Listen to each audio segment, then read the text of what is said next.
Editing பண்ணி மட்டும் நீங்கள் லட்சக்கணக்காக சம்பாதிக்கலாம். இதுதான் நான் கேட்டதுலேயே பெரிய பொய்.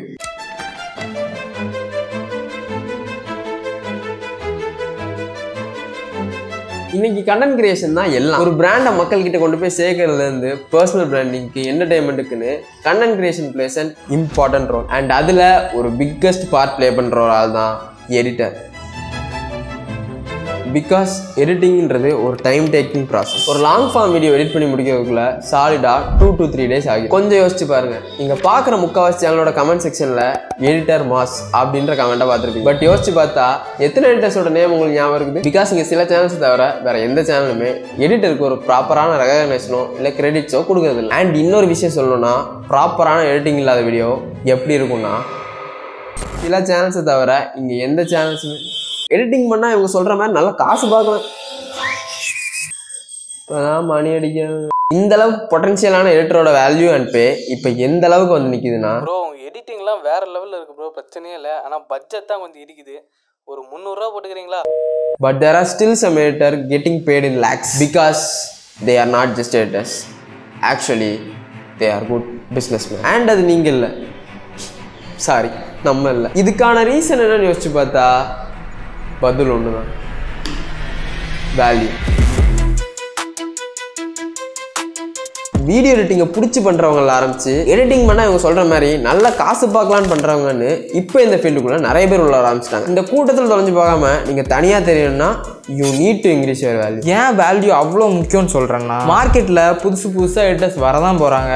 எல்லாருமே கிளைண்ட்ஸை தேடி ஓட தான் போகிறாங்க. அப்படி நீங்களும் ஒரு கிளைண்ட்டை தேடி ரீச் பண்ணிங்கன்னா அவங்க கண்ணுக்கு இங்கே 10ஓட 11 தான் தெரியுங்க. உங்களுக்கு அவங்க அந்த ப்ராஜெக்டை தரதுக்கும் நீங்கள் கேட்குற காசை கொடுக்குறதுக்கும் அவங்க கண்டிப்பாக யோசிப்பாங்க. ஆனால் இதுவே நீங்கள் அந்த கூட்டத்தில் ஒருத்தராக இல்லாமல் உங்களுக்குன்னு ஒரு வேல்யூ க்ரியேட் பண்ணி வச்சுருந்தீங்கன்னா மார்க்கெட்டில் உங்களுக்குன்னு ஒரு டிமாண்ட் க்ரியேட் ஆகும். கிளைண்ட்ஸை நீங்கள் தேடி போவேன்னா உங்களை அவங்க தேடி வருவாங்க. அண்ட் அதை விட முக்கியமாக நீங்கள் உங்கள் கண்ணுக்கு ஜஸ்ட் அனதர் எடிட்டர் மாதிரி தெரிய மாட்டீங்க. You looks like a treasure for them. So இந்த மாதிரி ஒரு வேல்யூ க்ரியேட் பண்ணுறதுக்கு எனக்கு தெரிஞ்ச முதல் வழி கண்டென்ட் கிரியேஷன்.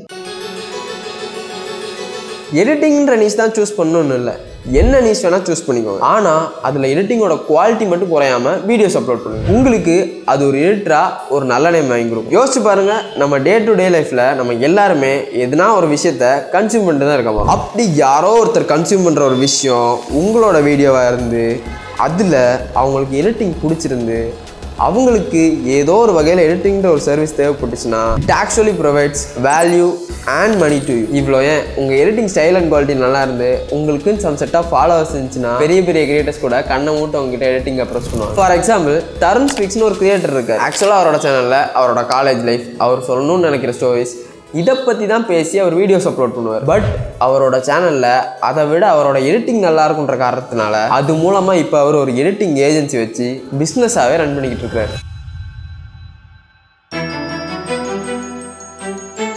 ரெண்டாவது, ஒரு நல்ல கிரியேட்டர் ஆர் ஒரு நல்ல ஏஜென்சி கிட்ட 2 to 3 years எடிட்டராக ஒர்க் பண்ணி நிறைய எக்ஸ்பீரியன்ஸை கெயின் பண்ணி வச்சுக்கோங்க. அந்த எக்ஸ்பீரியன்ஸுக்கு ஏற்ற வேல்யூ வச்சு நீங்கள் ஒரு ஏஜென்சி இல்லை உங்கள் எடிட்டிங் சர்வீஸ் மூலமாக எதுனா ஒரு பிஸ்னஸ் பண்ணிங்கன்னா அதுவும் ஒரு நல்ல ஆப்ஷன். அண்ட் எதுக்காக இந்த 2 to 3 years டைமிங் அப்படின்னா, சோஷியல் மீடியாவில் இருக்கிற இன்ஃப்ளூயன்சர் சொல்கிற மாதிரி எடிட்டிங்கில் கை வச்ச உடனே எல்லாம் லட்சக்கணக்கில் சம்பாதிச்சிட முடியாது. எடிட்டிங்கிறது ஒரு கிரியேட்டிவ் ப்ராசஸ். அதை கற்றுக்கிறதுக்கு இட் டேக்ஸ் சம் டைம். நிறைய தப்பு பண்ணி மட்டும்தான் அதில் மாஸ்டரே பண்ண முடியும். அண்ட் நிறைய பேர் சொல்கிற மாதிரி எடிட்டிங் ஈஸி தானே நண்பா, கிரியேட்டிவிட்டி தான் ரொம்ப கஷ்டம். இன்னும் சொல்ல போனால் நான் இப்போ யூஸ் பண்ணுற இந்த எடிட்டிங் டூலே வெறும் 2 நாளில் கற்றுக்கிட்டது தான். பட் எடிட்டிங் அப்படின்றது not just only about tools. Editing மூலமாக எப்படி ஒரு ஸ்டோரியை சொல்கிறதுன்னு கற்றுக்கோங்க.